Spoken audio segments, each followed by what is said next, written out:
사랑하며 축복합니다. 오늘 우리가 사무엘상 14장 말씀을 우리가 살펴보게 됩니다. 오늘 우리가 읽은 본문 말씀도 5절에서 6절에서 15절까지 많은 분량을 읽었는데 이 14장 전체가 52절까지 됩니다. 이 사무엘상 가운데서 가장 분량이 많은 절이 이 17장입니다. 17장이 58절까지 되어 있는데 여러분 사무엘상 17장에 어떤 이야기가 나오는지 아십니까? 이 다윗과 골리앗의 대결하는 그 내용이 사무엘상 17장에 나옵니다. 이 사무엘상 17장 다음으로 가장 많은 분량을 담고 있는 내용이 바로 오늘 사무엘상 14장의 내용입니다. 이 사무엘상 14장에는 이 성경이 특별히 두 인물을 이렇게 주목하고 있습니다. 스포트라이트를 이 두 인물에게 비춰주고 있습니다. 그 두 인물은 다름이 아닌 사울 왕과 그의 아들 요나단에 대해서 이렇게 보여주고 있습니다. 또 주목하고 있습니다. 그리고 성경은 의도적으로 이 사울 왕과 그리고 그의 아들 요나단을 비교하며 대조해 보여주고 있습니다.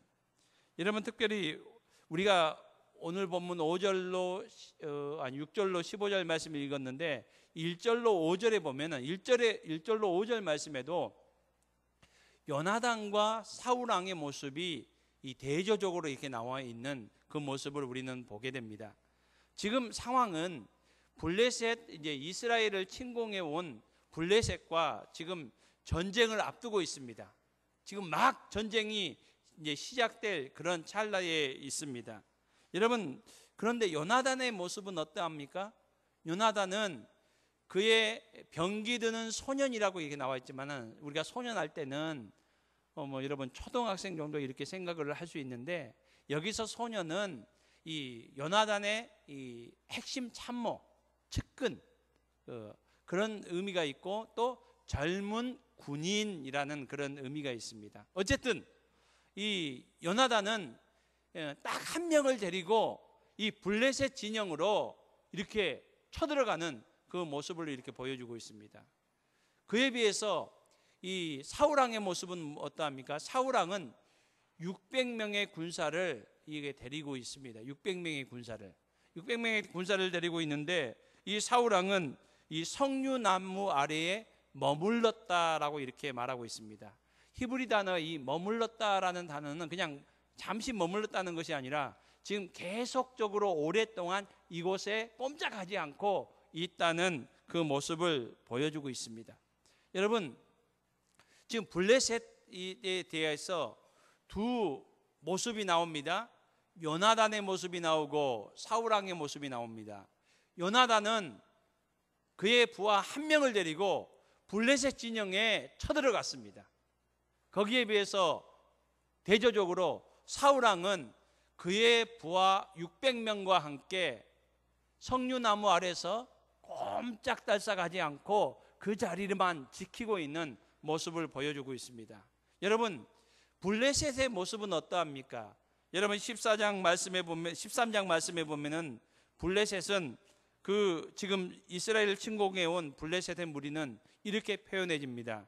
병거가 3만이요 마병이 6,000명이다. 여러분 이것은 이 특수부대만 말합니다.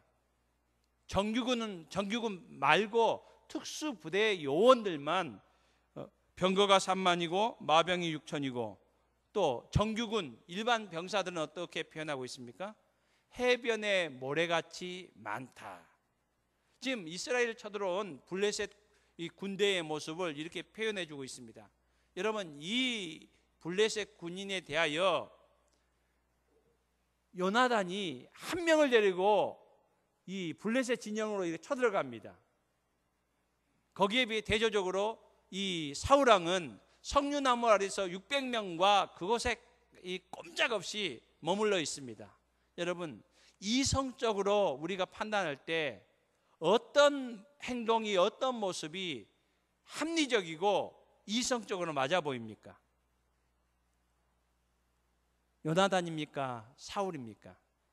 여러분 해변의 모래 같은 많은 그 블레셋 무리에 대해서 여러분 군인 한 명 데리고 부하 한 명 데리고 그 블레셋 진영으로 쳐들어간다는 것은 아주 무모한 행동입니다. 우리가 이성적으로 합리적으로 판단해 보면은 사울 왕의 모습이 합리적이어 보입니다. 여러분 600명 가지고 특수부대만 해도 수만 명입니다. 정규군은 아예 셀 수도 없습니다. 600명 가지고 어떻게 하겠습니까? 여러분 상식적으로 생각하면은 여러분 감히 쳐들어가지도 못하고 그냥 석류나무 아래서 지금 블레셋 사람들이 어떻게 할까 그것만 지켜보고 있는 것이 합당한 모습이 같이 보입니다. 그에 반해서 이 요나단의 모습은 너무나도 무모해 보이는 그런 모습을 우리에게 보여주고 있습니다. 여러분 왜 요나단은 이런 무모한 행동을 하고 있습니까? 아마 이 요나단이 이제 뭐 2판 4판이다 이런 심정으로 부하 한 명을 데리고 이렇게 무모하게 블레셋 진영에 쳐들어갔을까요? 제가 결혼하고 신혼살림을 부산에 있는 이 반송이라는 곳에 있는 교회를 이렇게 신혼초에 이렇게 섬겼습니다. 3년 동안 섬겼습니다. 저희가 신혼살림했던 그 집이 반송에 가보면은 이렇게 10평 집이 일반 주택인데 10평 집이 쭉 이렇게 돼 있습니다. 연결되어 있습니다. 그래서 그 10평 집에서 이렇게 생활을 했는데 거기는 좀 오래된 집이었고 또 그래서 가끔씩 손님이 찾아오더라고요. 우리가 초청하지 않았는데 집안의 쥐가 이게 자유롭게 드나듭니다. 그래도 뭐 어떻게 할 수 없어서 집 구조 자체가 그렇게 돼 있어서 어떻게 할 수가 없었습니다. 그러던 중 이제 신혼초였는데 저하고 집사람하고 이렇게 집에서 사는데 하루는 집사람이 깜짝 놀라서 저를 막 깨웁니다. 깨운 이유가 뭐냐면은 집사람이 눈을 딱 떴는데 눈이 마주쳤어요. 방 안에 쥐가 이렇게 쳐다보는데 저희 집사람하고 눈이 마주쳤어요. 그래서 저를 막 깨우는 거예요. 놀래서. 지금 같으면 저 안 깨고 집사람이 알아서 해결했을 거예요. 그때도 그럴 수 있는데 숨겼는지 어쨌는지 몰라도 저를 깨워서 놀래면서 저것 좀 어떻게 해주라는 거예요. 여러분 남편으로서 여러분 좀 체면이 있잖아요. 좀 아내 앞에서 뭔가 멋있는 모습을 보여야 되지 않겠습니까? 그래서 제가 빨리 나가서 그 빗자루하고 그 쓰레받기 2개를 가지고 와서 용감하게 그 쥐를 방 안에 몰아서 이제 방문 이제 밖에 현관문도 열어놨습니다. 몰고 몰아서 이제 거의 현관문까지 갔습니다. 갔어요. 이제 이 쥐가 나가기만 하면 됩니다. 저한테 몰려서 이 쥐가 여러분 10평이기 때문에 그렇게 크지가 않기 때문에 이 쥐를 모는데 그렇게 어렵지는 않습니다. 그래 몰아서 이제 다 이 쥐가 나가려고 합니다. 그런데 이 쥐가 잘 나가야 되는데 이 모서리에 몰리다 보니까 이 쥐가 갑자기 모서리를 나가면 되는데 그 나가는 길을 못 찾고 갑자기 더 이상 갈 곳이 없다고 생각했는지 갑자기 방향을 들어서 저한테 돌진해 오는 겁니다. 그 이유에 대해서는 저한테 묻지 말아 주시기 바랍니다. 여러분 이런 말이 있지 않습니까? 쥐도 코너에 이 마지막 코너에 몰리면 구석에 몰리면은 여러분 이런 행동을 하지 않습니까? 여러분 지금 블레셋 앞에서 이 지금 요나단이 한 명 데리고 그 적진을 향해서 그 블레셋 진영으로 들어가는 것이 이런 심정으로 지금 하는 것일까요? 여러분 우리가 6절 말씀부터 읽었잖아요. 요나단이 그런 거 아닙니다. 6절 말씀에 이렇게 기록되어 있습니다. 여호와의 구원은 사람의 군사에 병력의 수에 많고 적음에 달려있지 않다라고 이 요나단이 말하고 있습니다. 블레셋 군이 아무리 많고 자신은 딱 한 명 데리고 가지만은 하나님께서 함께 해주시면은 그 많은 블레셋 군인도 무섭지 않다라고 당당하게 나가는, 믿음을 가지고 나가는 이 요나단의 모습을 보여줍니다. 여러분 10절과 12절의 모습도 요나단이 이런 고백을 합니다. 한번 따라했으면 좋겠습니다. 여호와께서 그들을 우리 손에 넘기셨다. 요나단은 하나님을 신뢰하는 믿음이 있었습니다. 아무리 블레셋이 군사가 많고 전력이 우세해도 하나님께서 함께 하시면은 그 블레셋은 아무것도 아니다. 여러분, 이스라엘 백성들이 출애굽했을 때에 가나안 땅 40일 땅 정탐한 후에 여호수아와 갈렙이 무엇이라고 고백합니까? 그들이 아무리 크고 그들의 성읍은 견고할지라도 하나님께서 그들을 우리의 밥으로 허락하셨다. 여러분, 오늘 우리에게 이 고백이 다시 회복될 수 있기를 주님의 이름으로 축복합니다. 여러분, 세상을 볼 때 우리의 모습이 초라해 보일 수 있잖아요. 여러분, 돈이 많은 사람, 또 많은 것을 가진 사람들에 비해서, 또 교회가 세상에 비해서 매우 초라하게 보이는 경우들이 많이 있습니다. 여러분, 그럴 때마다 위대하신 하나님, 이 세상을 창조하시고 이 세상의 역사를 지금도 주관하시는 하나님을 바라볼 수 있는 저와 여러분이 될 수 있기를 소망합니다. 이 순간에도 요나단은 하나님을 의지했고 하나님을 바라보므로 블레셋은 하나님께서 함께해 주심으로 아무것도 아니다. 하나님께서 우리에게 승리를 허락하신다. 이 믿음을 가지고 있었습니다. 그래서 담대하게 나갈 수 있었습니다. 여러분, 요나단의 이 믿음이 얼마나 좋습니까? 여러분, 우리도 이 믿음을 가지고 세상을 향해서 나갈 수 있기를 소망합니다. 그런데 여러분, 요나단의 믿음은, 요나단의 위대함은 여기에 머물지 않습니다. 여러분, 6절 말씀에 보면은 요나단이 이렇게 고백하는 내용이 있습니다. 여호와께서 우리를 위하여 일하실까 하노라. 한번 따라했으면 좋겠습니다. 여호와께서 우리를 위하여 일하실까 하노라. 여러분, 이 내용을 우리가 잘 이해해야 됩니다. 지금 요나단이 그 병기든 그 참모에게 딱 한 사람, 자기를 따른 한 사람에게 이렇게 얘기합니다. 하나님께서 우리를 위하여 일하실까 하노라. 여러분, 이 고백의 의미가 하나님께서 우리를 위해서 일하실 수도 있고 안 하실 수도 있다. 그러니까 하나님께서 도와주실까 안 도와주실까 확신하지 못하는 그런 모습을 말하고 있습니까? 여러분, 그렇지가 않습니다. 여러분, 지금 요나단이 하나님께서 우리를 위하여 일하실까 하노라라는 이 고백은, 여러분 다니엘서 3장에 보면은 느부갓네살 왕이 큰 금신상을 만들어 놓고 모든 사람 절하게 했잖아요. 그런데 거기에 절하지 않은 다니엘의 세 친구가 있었습니다. 사드락과 메삭과 아벳느고였습니다. 그래서 그들이 붙잡혀 왔습니다. 풀무불에 던져져야 됩니다. 그래도 이 느부갓네살 왕이 이 사드락과 메삭과 아벳느고를 평소에 귀히 여겼던 것 같아요. 그래서 한 번의 기회를 더 줍니다. 너희들 절하지 않으면 지금 여기에 들어갈 수밖에 없는데 내가 한 번 더 기회를 준다. 이 금신상에 절해라. 그러면 내가 이전까지의 너희의 잘못은 용서해 주겠다 라고 이 느부갓네살 왕이 한 번 더 기회를 주며 다니엘의 세 친구를 타이릅니다. 그렇지만 이 다니엘의 세 친구는 무엇이라고 느부갓네살 왕에게 이렇게 말합니까? 왕이여, 우리는 그렇게 할 수 없습니다. 우리는 절할 수 없습니다. 당신이 우리를 극렬히 타는 이 풀무불 속에 던져 넣는다 할지라도 살아계신 하나님께서 우리와 함께 하시며 우리의 머리카락 하나도 타지 않도록 우리를 지키시며 보호하여 주실 줄로 믿습니다. 이 고백을 합니다. 이 위대한 고백을 합니다. 여러분, 이 고백에만 멈추지 않잖아요.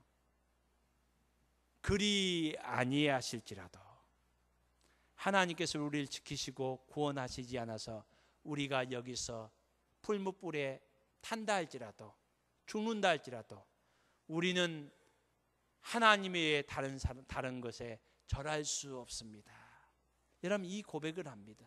여러분, 지금 요나단의 고백도 동일합니다. 하나님께서 능히 우리와 함께 하시면은 블레셋 수가 아무리 많아도 그들을 능히 이길 수 있는데, 하나님께서 도와주시면 우리는 승리할 수 있는데, 만약에 하나님께서 우리를 도와주시지 않는다 할지라도 나는 하나님을 의지하고 하나님을 신뢰한다, 하나님을 믿는다라는 고백입니다. 사랑하는 성도님 여러분, 우리의 삶 가운데 기쁠 때나 슬플 때나 우리에게 문제와 어려움이 생길 때에도 하나님을 우리가 잊어버리지 않고 하나님을 의지하며 하나님을 신뢰하며 하나님을 믿음으로 고백하는 믿음의 하나님의 백성들이 다 될 수 있기를 주님의 이름으로 축복합니다.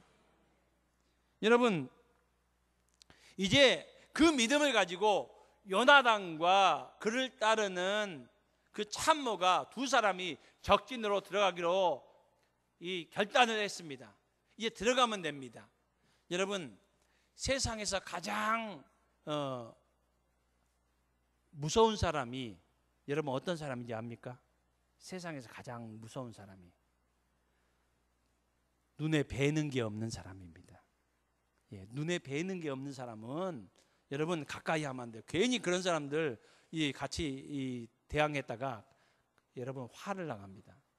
여러분, 이 요나단과 그를 따른 이 병기드는 자는 지금 눈에 뵈는 게 없습니다. 그들의 눈에는 오직 하나님만 보입니다. 하나님만 보이고 블레셋 사람들의 그 우수한 무기들 그리고 수많은 병사들은 보이지 않습니다. 목숨도 아깝지 않아요. 그게 당장 그 믿음 가지고 들어가면 돼요. 적진 들어가면 되는데 오늘 요나단은 그렇게 하지 않습니다. 하나님 앞에 표징을 구합니다. 어떠한 표징입니까? 여러분, 오늘 요나단이 이런 표징을 구합니다. 이제 이 요나단과 그 병기든 자가 이 블레셋 적진 앞으로 딱 갑니다. 갔을 때 블레셋 군인들이 이 두 사람을 보면서 어떤 느낌을 가질까요? 그래서 블레셋 군인들이 보고 아이고 이 아무것도 아닌 이 두 사람이 와서 이렇게 하는 것을 보면서 야, 너희들 그 자리에 꼼짝하지 말고 있어. 도망가지 마. 우리가 너희들 내려가서 가만히 두지 않을 것이다. 우리가 내려갈 것이다. 그 자리에 가만히 있어라. 이렇게 하면 하나님께서 우리에게 블레셋 사람을 허락한 것으로 생각하지 말고 사인이 아니니까 우리가 이 블레셋 진영으로 들어가지 말고, 만약에 또 한 가지입니다. 블레셋 군인들이 이 두 사람을 발견하고 너희들 빨리 올라와. 자신 있으면 빨리 우리한테 올라오라 하면은 그 사람들이 올라오라 하면 하나님의 사인으로 보고 우리가 올라가자. 여러분, 지금 요나단이 이렇게 얘기하는 건 무엇입니까? 요나단은 무서울 게 없어요. 하나님을 신뢰함으로 블레셋 군인들이 전혀 두렵지가 않습니다. 그래서 요나단과 병기든 자는 당장이라도 지금 나아가서 블레셋 진영으로 들어갈 수 있습니다. 하나님께서 도와주시지 않아도 저 블레셋 사람들 가만두지 않겠다는 그런 용감함이, 담대함이 그들 마음속에 있었습니다. 그럼에도 불구하고 요나단은 마지막 하나님의 허락과 하나님의 결재를 기다리는 요나단의 믿음을 오늘 성경은 우리에게 보여줍니다. 하나님께서 요나단에게 허락을, 결재를 내려주시니까 요나단은 블레셋 적진으로 들어갑니다. 그래서 오늘 15절 말씀에는 무엇이라고 말씀합니까? 한번 따라했으면 좋겠습니다. 큰 떨림이 있었더라. 하나님께서 요나단을 통해서 블레셋 진영에 큰 떨림이 주셨다는 겁니다. 여러분, 큰 떨림이 있었다는 것은 하나님이 떨리게 하셨다는 겁니다. 요나단이 싸움을 잘해서 이긴 것이 아니라 하나님께서 요나단과 병기든 자와 함께 하셔서 놀라운 하나님의 놀라운 구원을 허락하셨다는 겁니다. 사랑하는 성도 여러분, 오늘 우리의 삶 가운데 하나님의 떨림이 있기를 주님의 이름으로 축복합니다. 하나님을 신뢰함으로 요나단과 같은 그 믿음을 우리가 소유함으로 우리의 가정과 우리의 삶의 현장에 하나님께서 구원하여 주시고 하나님께서 도와주심으로 하나님께서 큰 떨림을 주시는 놀라운 은혜가 있기를 주님의 이름으로 축복합니다. 여러분, 지금 블레셋 진영은 이 요나단과 그의 병기든 자로 인해서 난리가 났습니다. 여러분, 지금 사울과 또 그의 600명의 군사들은 석류나무 아래에서 꼼짝하지 않고 있었다고 했지 않습니까? 그 가운데 경계병들이 있지 않습니까? 파수꾼들이 블레셋 진영이 어떠한 움직이는, 여러분 블레셋 군인들이 너무나 많다 보니까 혹시라도 공격에 올려오면은 준비해야 되고요, 어떻게 보면은 도망갈 궁리도 해야 되니까 이렇게 유심히 보고 있는데 블레셋 진영이 소동이 난 겁니다. 난리가 난 겁니다. 멀리서도 그것이 보였습니다. 그래서 이 보고를 왕에게, 사울왕에게 얘기를 합니다. 사울왕이 듣고 제일 먼저 한 일이 무엇입니까? 이 제사장 아이야가 그들과 함께 있었는데 아이야에게 하나님의 개 법궤를 가져오게 했습니다. 가져오게 해서 가져온 이유가 무엇이었습니까? 하나님의 뜻을 알기 위해서입니다. 하나님, 지금 블레셋 진영에 소동이 난 것 같은데 하나님, 우리가 이 전쟁에 참여해야 됩니까? 지금 일어나서 지금 블레셋 진영으로 돌격을 해야 됩니까? 하나님의 뜻을 알고 싶습니다 라고 하나님의 뜻을 묻기 위해서 제사장 아이야로 통해서 하나님의 개 법궤를 가져오게 해서 하나님의 뜻을 알게 하는 그 시간을 지금 갖게 합니다. 여러분, 얼마나 신앙적인 모습입니까? 신앙적인 모습이잖아요. 여러분, 이 신앙적인 모습이 참 아름답게 계속적으로 진행됐으면 좋는데 불행하게 그렇게 되지 않습니다. 여러분, 우리가 교회 생활하면서도 좀 그런 경우들이 많이 있잖아요.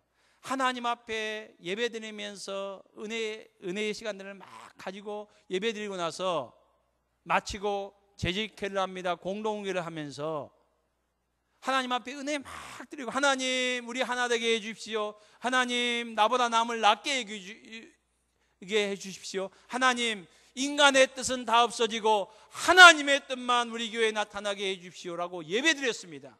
예배 드리고 나서 재직회를 하면서 공동회를 하면서 여러분, 어떤 모습이 나타납니까?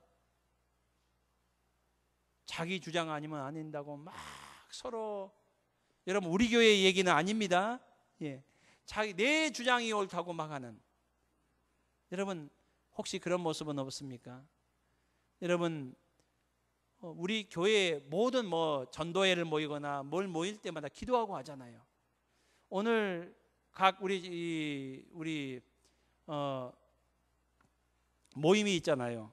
우리 오늘 예배 후에 각 기간 원례가 있습니다. 전도회를 모입니다. 모일 때 여러분 제일 먼저 뭐 합니까? 기도하잖아요. 기도한다면은 모든 안건들을 믿음으로 다 처리할 수 있는 우리 모든 1에서 사남전도회, 1에서 구여전도회 될 수 있기를 주님의 이름으로 축복합니다. 여러분, 오늘 사울이 참 믿음의 모습을 보여주는 것 같아요. 그런데 그것으로 끝나지 않습니다. 19절 우리가 읽지는 않았지만 19절을 보니까 블레셋에서 소동이 점점 더 일어나고 있습니다. 그러니까 이 사울왕이 제사장 아이야에게 이렇게 얘기합니다. 한번 따라했으면 좋겠습니다. 내 손을 거두라. 여러분, 이것은 무슨 말을 하는 겁니까? 이렇게 쉽게 말씀드리면 예배 그만두라는 겁니다. 예배 중단, 기도의 중단. 여러분, 지금 하나님께서는 말씀하셨습니까? 어떻게 하라고? 말씀하시지 않았어요. 하나님의 뜻을 보여주시지 않았어요. 아직 기다려야 됩니다. 그런데 사울이 보니까 지금 이 블레셋 진영이 난리가 났으니까 지금 절호의 기회를 포착해야 블레셋 저 사람들을 완전히 일망타진할 수 있을 것 같아요. 그게 눈에 막 보여요. 블레시안이 난리가 난 거예요. 그런데 지금 하나님의 뜻을 지금 듣기 위해서 하나님의 궤를 가져와서 지금 기도를 하고 있습니다. 그런데 하나님께서 말씀하시지 않았어요. 그런데 사울 왕 마음속에는 자신감이 드는 거예요. 하나님 뜻 안 들어도 되는 거예요. 그래서 이제 그만하고 하나님 말씀 안 하셔도 되니까 지금 가야 이길 수 있으니까 빨리 기도에 중단하고 예배 중단하고 빨리 우리가 전쟁하러 갑시다. 지금 이 내용을 지금 성경은 말씀해 주고 있습니다. 그래서 사울이 내 손을 거두라 라고 이렇게 얘기를 하고 있습니다. 여러분, 이 모습은 사울의 종교적인 열심은 대단했지만은 그 안에 정작 하나님은 계시지 않았음을 우리에게 보여주고 있습니다. 여러분, 그것뿐만 아닙니다. 24절에는 사울이 온 군사들을 모아놓고 이런 맹세를 합니다. 어떤 맹세입니까? 블레셋 사람들을 진멸하기까지는 모두 다 입에 음식을 대서는 안 된다. 금식을 명합니다. 모든 사람이 금식한다. 여러분, 금식한다는 게 좋잖아요. 여러분, 제가 여러분 교회를 위해서 40일 금식 기도한다고 하면 여러분 성도님들 좋아하시겠잖아요. 싫어하십니까? 예, 좋아하시지 않을게 저는 40일 금식 기도 안 하겠습니다. 예. 여러분, 금식 기도하는 것은 신앙적인 행위잖아요. 종교적인 행위잖아요. 그런데 하나님께 그렇게 말씀하시지 않았어요.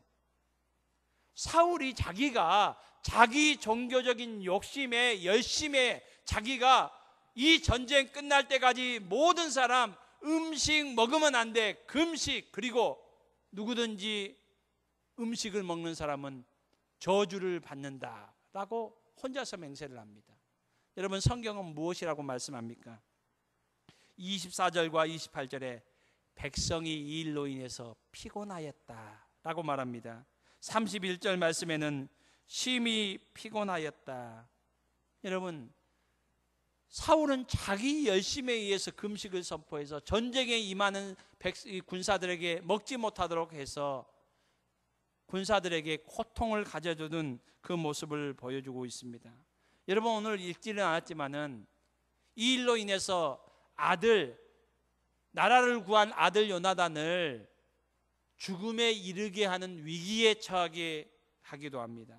그리고 32절 말씀해 보면은 여러분, 금식을 정한 기간이 오늘 성경에 나오지 않지만은 그 기간이 마친 날 백성들이 너무 배고프다 보니까 허겁지겁 짐승을, 소를, 그 다음에 양을 막 허겁지겁 잡아먹었습니다. 너무 배고프다 보니까 여러분 어떻게 잡아먹었냐면 그냥 생채로 먹어요. 생채로. 너무 배고프다 보니까. 그러다 보니까 무엇을 어겼는고 하니까 하나님께서 레위기, 민수기, 출애굽기를 통해서 짐승을 먹을 때 피채 먹지 말라고 명하셨거든요. 하나님의 계명이었습니다. 근데 이 군인들이 그 계명을 알았어요. 알았는데 이 사울이 명한 금식을 명했기 때문에 그것을 따르다 보니까 너무 배가 고팠고 전쟁이 끝나고 금식 그 기간이 끝나고 나니까 너무 배고프다. 다른 건 아무 생각 나지 않고 뭔가 먹어야겠다. 이제 금식 끝났으니까 먹어야겠다. 그러니까 금식도 기쁨으로 하지 못했다는 거예요. 억지로 하다 보니까 끝나자마자 무엇인가 먹으려 하다 보니까 실수를 한 거예요. 계명을 어기는 그런 모습을 보여주고 있습니다. 사랑하는 성도님 여러분, 오늘 우리에게도 이러한 모습이 혹시 있지 않습니까? 여러분, 초대교회 여러분 아나니아와 섭비라가 자기의 밭을 팔아서 하나님 앞에 바치다가 어떻게 됐습니까? 하나님의 진노로 다 죽었습니다. 왜 그렇습니까? 그들은 마음 중심으로 하나님 앞에 예물을 드린 것이 아니라 사람들이 하니까 자기도 그런 것을 보여주기 위해서 하려고 하다가 아까우니까 조금을 숨긴 채로 우리가 다른 사람들처럼 우리도 다 하나님 앞에 드립니다. 종교적인 열심이잖아요. 그 하나님 앞에 드리면서도 그 중심에는 자기들의 열심, 남에게 보여주려는 그런 야망만 있었지 그 안에 하나님은 없었기 때문입니다. 여러분 37절 말씀에 보면은 성경 이렇게 우리에게 말해줍니다. 사울이 하나님께 묻자오되, 그 뒤에 이렇게 나옵니다. 하나님이 그날에 대답하지 않았다. 이것은 사울이 종교적인 행위들과 열심들을 많이 가지고 했지만은 그 안에 하나님은 계시지 않았다는 겁니다. 자기 열심으로만 이 일들을 했다는 겁니다. 종교적 신념과 열심에 가득한 사울에게 정작 하나님은 없었음을 성경은 말씀해 주고 있습니다. 여러분 사무엘상 11장에 보면은 여러분 사울이 암몬의 침략으로부터 이스라엘을 구원하잖아요. 어떻게 구원할 수 있었습니까? 성경은 분명히 말합니다. 하나님의 영에 크게 감동된 사울이, 하나님께서 사울과 함께 하셨고 그 안에 하나님께서 계시니까 사울이 이스라엘 백성들을 암몬의 침략으로부터 구원하는 놀라운 일들을 행하였고 여기에 사용되었습니다. 그렇지만은 오늘 14장 본문 말씀에서는 블레셋과의 전투 안에서는 그의 삶 가운데 하나님이 없으니까 종교적인 열심과 종교적인 행위만 남아있는 사울의 모습을 보여주고 있습니다. 필립 얀시라는 분은 이런 책을 통해서 이런 말을 했습니다. 아, 내 안에 하나님이 없다. 여러분 이 고백이 오늘 혹시 우리의 고백은 아닙니까? 우리가 나와서 이 시간 하나님 앞에 예배드립니다. 하나님 앞에 예물 드립니다. 또 교회를 위해서 여러 가지 일들을 합니다. 봉사를 합니다. 섬김을 합니다. 그렇지만 정작 이 모든 행위 가운데 하나님이 없는, 하나님과 나와의 소통이 없고 교제가 없는 종교적인 행위와 종교적인 형식만, 껍데기만 남아있는 우리의 모습은 아닙니까? 여러분 그렇다면 우리 안에 다시 하나님이 회복될 수 있기를 주님의 이름으로 축복합니다. 우리의 예배를 통해서 하나님을 만날 수 있기를 바랍니다. 우리의 삶 가운데서 하나님과 동행하는 삶을 다시 회복할 수 있기를 바랍니다. 우리가 아무리 위대한 종교적인 행동들을 한다 할지라도, 신앙적인 행동들을 한다 할지라도 하나님이 함께 하시지 않고 하나님과 함께 동행하지 않는다면 그 모든 것은 의미가 없음을, 빈 껍데기임을 사울의 모습을 통해서 성경은 우리에게 말씀해 주고 있습니다. 여러분 그렇지만 하나님은 백성들의 입을 통해서 고백해 하셨습니다. 45절 말씀에 보면은 그가 오늘 하나님과 동역하였습니다. 그는 누구를 말합니까? 요나단입니다. 하나님은 백성들의 입을 통해서 요나단이 하나님과 동역하였다.